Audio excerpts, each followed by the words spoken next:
बड़ा ही अफसोसनाक वाक़या है और ये बढ़ता चला जा रहा है।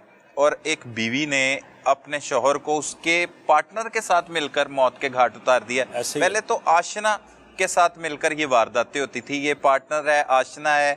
ये कैसे आपने इस केस के तफ्तीश का आगाज़ किया और बिलाखिर कैसे मुल्ज़मान तक पहुँचे, आगाह कीजिएगा। जी बहुत शुक्रिया। ये मैं थाना में मौजूद था, तकरीबन 4 बजे का टाइम था। 15 की कॉल मसूल होती है जिसमें कहते हैं कि राना बिलाल नामी जो एक ताजर कह सकते हैं आप उसको, अच्छा, तो ताजर ही था, उसकी डेड बॉडी मिलती है एक कमरा में, उसकी गर्दन कटी हुई है, ये शाहराग उसकी कटी हुई है। अच्छा, और अपने घर में, अपने ही घर में खून में लथपथ वो पड़ा हुआ है। ठीक है। 15 की इतला पे मैं और मुश्ताक ऐसे ही हम जाते हैं अपनी नफरी के साथ। सही। जाके हम देखते हैं, मौका मुलाजा करते हैं, वहाँ पर हम PFSA की टीमें बुलाते हैं, सही, क्राइम सीन की टीमें बुलाते हैं, तो बड़ा डीपली देखते हैं कि ये घर में अकेला कैसे था। उसकी जो वाइफ है उससे सवाल किया कि आप किधर थी, उसने कहा जी ये जो गुलाम रजा है उन्होंने बेटा बनाया हुआ था, ये इसका कारोबारी पार्टनर था, इन्होंने एक किस्तों की दुकान बनाई हुई थी। ठीक है, जो उसका बिजनेस था, मकतूल का। हाँ ठीक है जी, वो उनके घर गई हुई थी अपने बच्चों को लेके। और यहाँ मैं वजाहत करता चलूँ, जो शादिया बीबी इसकी बीवी है वो बच्चों की माँ नहीं थी, बच्चे इसकी पिछली बीवी से थे जो फौत हो चुकी। अच्छा, फौत हो चुकी थी। यस, ये इसने उसके बाद किया। 10-12 साल इसकी रफाकतदारी विशाकत में भी उसके गुजर गए। अच्छा, बच्चे पिछली बीवी से थे, पिछली बीवी से उनको साथ और भी शादियां की कोई तकरीबन ये चौथी शादी थी इसकी, तीसरी चौथी। अच्छा, किसी को छोड़ दिया, कोई फौत हो गई। ठीक है। अच्छा, वहाँ तफ्तीश को हमने आगे लेके चले। सवाल जो अभी कर रहे हैं, अभी सवाल जो आप कर रहे थे उनसे, शादिया से मैंने पूछा कि आप किधर थी, उसने कहा जी मैं ये गुलाम रजा के घर में गई हुई थी, हमने इसे बेटा बनाया हुआ है, तो हम इसके घर में गए हुए थे, तो जो है ना मकतूल राना बिलाल, उसकी तबीयत ठीक नहीं थी, वो सो रहा था, तो हमें नहीं पता ये कौन कर गया। हमने कहा ठीक है, हमने वो एविडेंस ली, सारी कलेक्शन की, टाइमिंग का हिसाब देखा, उनके बयान वहाँ लिए कि कौन उस वक्त कहाँ था, और उनकी सारी डिटेल हमने लिख ली, मोबाइल नंबर सारे लिख लिए। उसके बाद वो है तो एक लोकल सा महल्ला था, लेकिन अल्हम्दुलिल्लाह में 2-4 CCTV फुटेज अच्छी मिल गई जहाँ पर लोगों की मूवमेंट थी। अच्छा, मुल्ज़म की मूवमेंट थी। अच्छा, मुल्ज़मान दूर ही थी, लेकिन मुल्ज़मान की मूवमेंट वहाँ से हमें नजर आई कि ये उस टाइम यहाँ मूव कर रहे हैं, सही, आ जा रहे हैं। फिर उसके बाद इनके डाटे लिए, टेक्निकली भी सारी चीज़ें देखी। ये कौन सा इलाका है?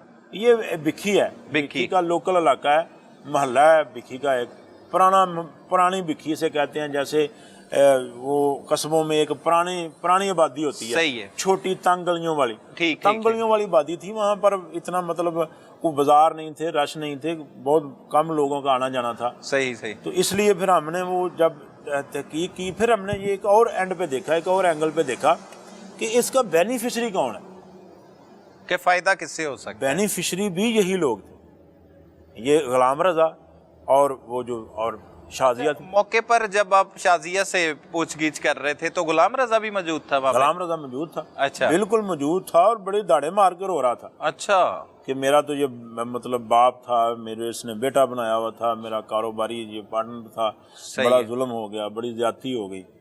जब शवाहिद इकट्ठे कर लिए, फिर इन्हें गिरफ्त में लिया, फिर शवाहिद इकट्ठे कर लिए, हमने अपना होमवर्क कर लिया, तो हमारा शक सीधा जो है ना गुलाम रजा पे गया। अच्छा, ठीक है, हमने गुलाम रजा को शामिल तफ्तीश कर लिया। शामिल तफ्तीश करके गुलाम रजा से पूछा कि आप उस वक्त कहाँ थे जब कहाँ आपको ये इतला मिली। सही। तो उसने कहा जी मैं घर था, ये शादिया भी मेरे घर आई हुई थी, ठीक है, बच्चों को लेके, बच्चे भी सारे इधर थे। सही। हम तो यहाँ से सुन के गए हैं कि छोटा बच्चा, उसका जो छोटा बेटा था मदरसे से पढ़ के आया, उसने घर में आन के देखा है, ऊपर से छत से आया वो, उसने देखा कि वालिद जो है वो तो खून में लथपथ पड़ा है, तो वो भाग के हमारे घर आया, तो फिर हमें पता चला, इससे पहले तो हमें पता ही नहीं। अच्छा, लेकिन ये बयान दिया फुटेज और जो थे डाटे वो, उसमें अल्हम्दुलिल्लाह हमने उसे ट्रैक कर लिया। अच्छा, गुलाम रजा ने फौरी तौर पे मान गया या मतलब क्या बयान? फौरी तौर पे नहीं माना। देखो उसने पहले बड़ा, उसने कहा जी देखें हमारे साथ ही जाती है, हमारा ही बंदा कत्ल हुआ और आप हमें ही जनाब इंटेरोगेट कर रहे हैं, हमसे आप ऐसे सवाल कर रहे हैं, ये तो बड़ी ज्यादती है, वो तो मेरा पार्टनर था, मेरा बाप था, मेरा तो उसने बेटा बनाया हुआ था, सो एंड सो। लेकिन फिर अल्हम्दुलिल्लाह हमने उसे ज़रा वो अच्छी तरीके से पूछा सारी बातें, तो वो ब्रेक हो गया। उसने बोला कि बिल्कुल गलती हुई है, मेरा कोई हल निकाल लें। ٹھیک ہے. ہم نے کہا کوئی بات نہیں, آپ بتائیں ساری بات, ہم آپ نکال لیں گے. تو پھر اس نے وہ ساری کہانی ہمیں سنا دی. اچھا, وہ کیا کہانی سنائی؟ اس نے کہانی یہ سنائی کہ میری اور شادیہ کے مابین ہم نے بیٹھ کے ایک سازش تیار کی, ٹھیک ہے, کہ اس کا خاتمہ کرتے ہیں تو اس میں ہماری بھلائی ہے. اس میں وجہ کیا تھی؟ وجہ کیا تھی؟ اس کی انشورنس ہے. اچھا, اس کی انشورنس تھی, مقتول کی انشورنس بھی ہے. اچھا, 1 کروڑ 2 کروڑ کے لگ بھگ, اچھا, جو انہوں نے اب تک بتایا. اور اس کے بعد اس کی ساری انویسٹمنٹ بھی اس کی طرف تھی. اگر یہ مر جاتا ہے یہ تو ساری چیزیں تو الٹیمیٹلی ان کے پاس آنی تھی. ایک اس میں اور بھی نقطہ تھا کہ وہ شادی بھی کرنا چاہ رہا تھا. 5ویں بتانے لگا ہوں, جو رانا بلال تھا اس نے آگے کوئی پھر شادی کا پروگرام بنایا ہوا تھا. صحیح, ٹھیک ہے. اب انہیں یہ بھی خدشہ تھا کہ اگر اس نے شادی کر لی تو شادیہ کہتی تھی مجھے میرے تو 10-12 سال ضائع گئے, اب یہ نئی شادی کر لے گا, میرے ہاتھ کیا آئے گا؟ کچھ بھی نہ, اولاد میری نہیں ہے, اولاد تو پہلے اس کی ہے. علی رضا کو اس نے یہ جانسا دیا کہ اس کی جو ایک بیٹی ہے, میں تمہاری شادی اس سے کروا دوں گی. صحیح, اس سے تمہاری شادی کروا دوں گی, انشورنس بھی اپنے گھر, کاروبار بھی اپنے گھر, ہر چیز اپنے گھر. پھر انہوں نے پلاننگ کی, انہوں نے وہ نشہ آور گولیاں لیں, وہ کھانے میں ڈال کے اس کو کھلائی. شادیاں نے کھلائی. شادیاں نے کھلائی. ٹھیک ہے. اس کی طبیعت خراب ہوئی 1:30-2 بجے کے قریب. پھر یہ لوگ اسے لے کے ہاسپٹل گئے. اچھا, ڈاکٹر کے پاس لے کے گئے؟ یہ ڈاکٹر کے پاس کیوں لے کے گئے؟ ڈاکٹر کے پاس اس لیے لے کے گئے کہ اس کی طبیعت خراب تھی اور وہ اب تو وہ جاگ گیا تھا. تو وہ جیسے کسی کو چکر دینے کے لیے بھی نہیں یار ہم تو تم ٹھیک نہیں ہو تو ہم تمہیں ڈاکٹر کے پاس لے کے جاتے ہیں. ڈاکٹر سے چکر لگوانے کے بعد پھر اسے ایک اور ڈوز دی, اور گولیاں کھلائی, اور ڈوز دی کہ یہ دیکھو ہم ڈاکٹر سے میڈیسن لائے ہیں تو یہ تمہیں کھلانی ہے, تم ٹھیک ہو جاؤ گے. وہ ڈوز کے بعد پھر وہ بے ہوش ہو گیا. بے ہوش ہوا. پھر انہوں نے رسی سے باندھا. اچھا, وہ رسی بھی مل چکی, دونوں نے مل کے باندھا. صحیح, ٹھیک ہے. باندھنے کے بعد جو ہے نا وہ جو عورت ہے شادیہ, پھر وہ چلی گئی ہے واقعی اس کے گھر. اچھا, یہ کام پھر اس نے پیچھے سے جو ہے نا وہ خود ہی کیا, یہ غلام رضا نے کی ہے. اچھا, لیکن وہ ہمیں بیان میں تو کہتا ہے کہ ہم دونوں وہاں پہ موجود تھے اور عورت نے اسے قتل کی ہے, شازیہ نہیں. وہ کوئی بھی بندہ ہوتا ہے پھر وہ اپنا جرم کو کم کرنے کے لیے کہ جرم ساتھ ملاتا ہے کہ مجھ سے برڈن کم ہو جائے گا.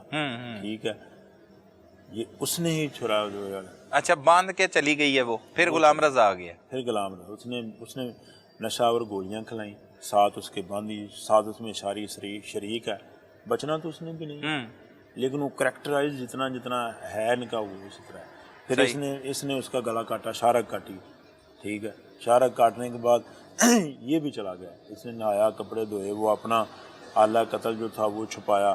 صحیح. اور یہ بھی چلا گیا, جا کے اس نے اپنے گھر میں نہایا, نہا کے فوری سے کپڑے بدلے. وہ CCTV فوٹیج میں ہمیں نظر آیا کہ یہ پہلے گزرا, موومنٹ ہو رہی ہے, تو یہ جا رہا ہے, کپڑے ڈیفرنٹ ہیں, دوبارہ آ رہا ہے, پھر کپڑے ڈیفرنٹ ہیں. چیزیں جو ہیں نا وہ اسے ملزم بناتی گئیں. لیکن جب الحمدللہ یہ پکڑا گیا, آلہ قتل برآمد ہو گیا, پھر اس نے سارا کنفیس کر لیا.